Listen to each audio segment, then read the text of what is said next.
တူသွားCheers အာလာလာရေပေးပါ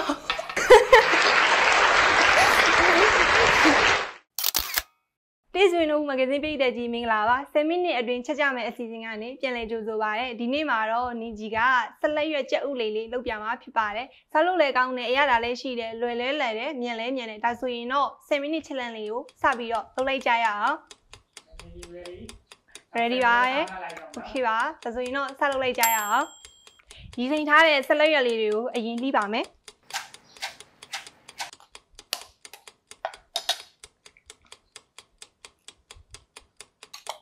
ပြီးပါအေးစီပါကြက်ဥတော့ခဏပါရင်တော့ကြက်ဥနဲ့ဆက်လက်ရနဲ့ခလောက်နေတော့မှာအိုးအပွေးထားမယ်နော်အချိန်ရှိခိုက်လုံးဝစိုက်ရပါတော့မယ်အိုးလေးပူလာပြီဆိုတော့စီလေးထည့်ပါမယ်တကယ်လို့လေစီမသုံးရင်ဆိုရင်လည်းအခြားထောပတ်တို့တန်လွင်စီတို့လည်းသုံးလို့ရပါတယ်ဒါဆိုရင်တော့ကြက်ဥအကာလေးအရင်ထည့်ပါမယ်ပြီးတော့ကြက်ဥအနှစ်လေးကိုခလောက်ပါမယ်စားနည်းနည်းထည့်ပါမယ်ဒါလို့ဆိုရင်တော့ကြက်ဥလေးကိုစပြီးတော့လိပ်ပါမယ်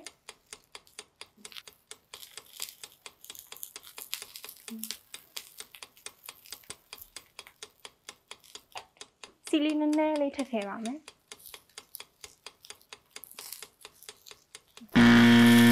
တူသွားလူပြီးညံ့ညံ့တောက်အောင်လေလူပြီး Cheers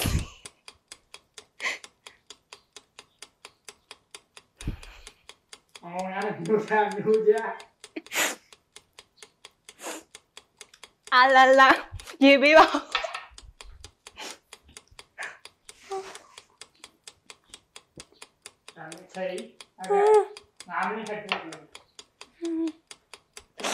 ကိုနဲ့မဆိုင်ဘူးကြက်ဥနဲ့မီးနဲ့ကြက်ကတိတ်မကောင်းဘူးလေ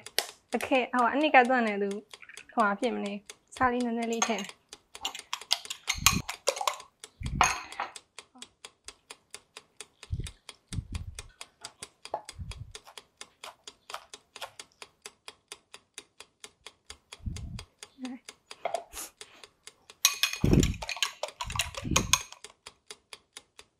စိတ်ဆိုးနေကြက်ဥ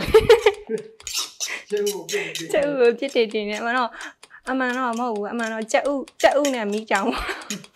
ဒါခါတော့မီးလျှော့ပါမယ်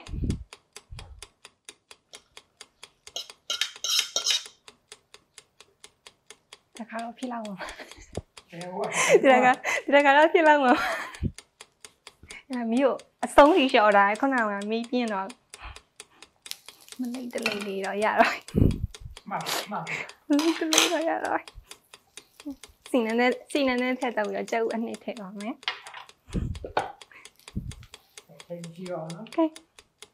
Okay. Yeah, easy.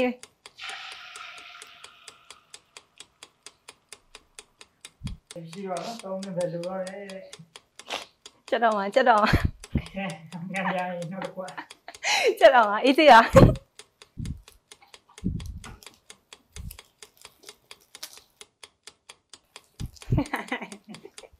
ဖြစ်တာနမနဲ့ပဲရတော့နော်ဖြစ်တော့ကြက်ဥလေးမဟုတ်ဘဲနဲ့ကြက်ဥကောင်းဖြစ်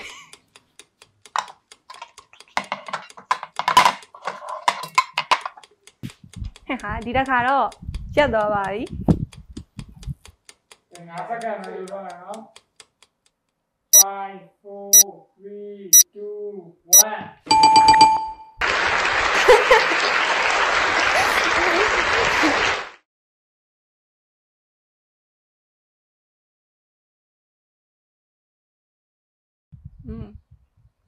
စားလို့ကောင်းတယ်စိတ်ကလေးနဲ့အရသာလေးရလေဒီတစ်ခေါက်တော့ငံပြာရီတောက်လိုက်ရရင်နောက်ခေါက်တွေမှာငံပြာရီတောက်အောင်မလားပိန်းငံပြာရီတောက်အောင်မလားငရုတ်သီးစားအောင်မလားတမယာသီးစားအောင်မလားမသိသေးဘူးပေါ့နော်အားလုံးပဲနောက်ထပ်10မိနစ်အတွင်းချက်ကြမယ်အစီအစဉ်လေးကိုအားလုံးပဲစောင့်မျှော်ကြည့်ရှုပေးကြပါအောင်နော်အားလုံးပဲတက်တာ